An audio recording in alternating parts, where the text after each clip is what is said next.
മാർത്താണ്ഡം കരിങ്കലിൽ സ്വകാര്യ nursing college കെട്ടിടത്തിൽ നിന്ന് വിദ്യാർത്ഥി വീണു മരിച്ച സംഭവത്തിൽ പ്രതിഷേധവുമായി വിദ്യാർത്ഥികൾ.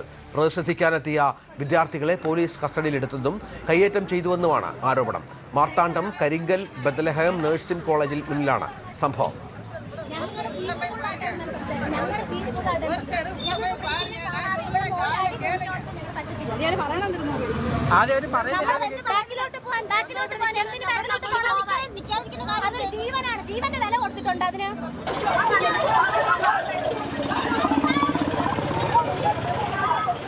അരുൺ മോഹൻ വിവരങ്ങളുമായി ചേരും. അരുണ്, എന്താണ് സംഭവിച്ചത്? വലിയ സംഘർഷവും വലിയ വാഗ്വാദവും ഒക്കെ കേൾക്കാം. രജിത്, കഴിഞ്ഞ 15-ാം തീയതിയായിരുന്നു കത്തിപ്പാറ സ്വദേശിയും കോളേജിലെ ഈ ബെത്ലഹേം കോളേജിലെ 3-ാം വർഷ വിദ്യാർത്ഥിനിയുമായ 21-കാരിയായ അൻസിജയെ ഈ കോളേജ് കെട്ടിടത്തിന്റെ 3-ാം നിലയിൽ നിന്ന് വീണ ഗുരുതരമായ അവസ്ഥയിൽ കാണുന്നത്. തുടർന്ന് ഈ കുട്ടിയെ തിരുവനന്തപുരത്ത് മെഡിക്കൽ കോളേജ് ആശുപത്രിയിൽ എത്തിച്ചെങ്കിലും മരണത്തിന് കീഴടങ്ങുകയായിരുന്നു. ഇന്നലെ പുലർച്ചെയായിരുന്നു മരണത്തിന് കീഴടങ്ങിയത്. ഈ സമയം മുതൽ തന്നെ കുടുംബം ഗൗരവമായ ഒരു ആരോപണവുമായി മുന്നോട്ട് എത്തിയിരുന്നു. കുട്ടിയുടെ മരണത്തിൽ ദുരൂഹതയുണ്ട്. കുട്ടിയെ ഈ പറയുന്ന കോളേജ് അധികൃതർ നടത്തിയ മാനസികമായ പീഡനത്തിനൊടുവിലാണ് കുട്ടി ഇത്തരത്തിലൊരു ഒരു അവസ്ഥയിലെത്തിയത്. ഒരുപക്ഷെ കുട്ടി അപായപ്പെടുത്തിയോ എന്ന് പോലും കുടുംബം സംശയിക്കുന്ന രീതിയിൽ പ്രതിഷേധവുമായി പരാതിയുമായി രംഗത്തെത്തിയ ഒരു സാഹചര്യം ഉണ്ടായിരുന്നു. തുടർന്നാണ് ഇന്ന് സഹപാഠികളും മറ്റു വിദ്യാർത്ഥി സംഘടനകളും ഈ കോളേജിന്റെ മുന്നിൽ പ്രതിഷേധവുമായി രംഗത്തെത്തുന്നത്. പ്രതിഷേധത്തിന് മുന്നിൽ കുത്തിയിരുന്ന സമരക്കാരെ പോലീസ് ബലം പ്രയോഗിച്ച് നീക്കുകയായിരുന്നു. ഈ നീക്കുന്ന സമയത്ത് ഈ പറയുന്ന കയ്യാങ്കളിയിലേക്ക് എത്തുന്നു. നിരവധി വിദ്യാർത്ഥികൾക്ക് പരിക്കേൽക്കുന്നു എന്നുള്ളതാണ് മനസ്സിലാക്കിയത്.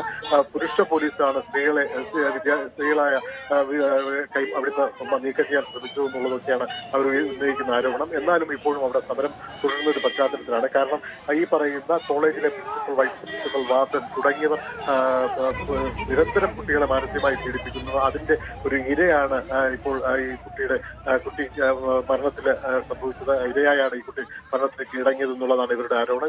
ഇതിനൊക്കെ കാരണക്കാരായവരെ നിയമത്തിന്റെ മുന്നിൽ കൊണ്ടുവരണം, മൃതദേഹം ഇവിടെ എത്തിച്ച് സമരം നടത്തണം തുടങ്ങിയ ആവശ്യങ്ങൾ ഉന്നയിച്ചുള്ള ഒരു സമരമായിട്ടാണ് ഇപ്പോൾ രംഗത്തുള്ളത്.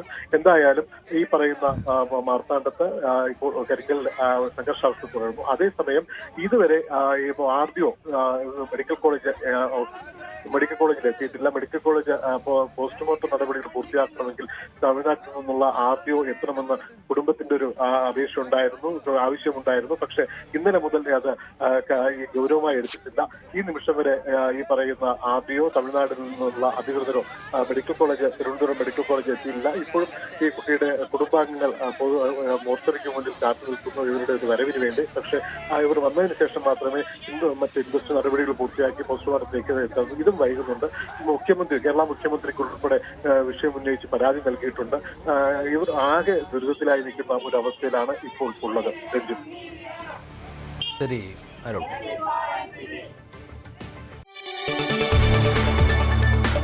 കൂടുതൽ വാർത്തകൾക്ക് news 18 Keralam YouTube channel subscribe ചെയ്യുക.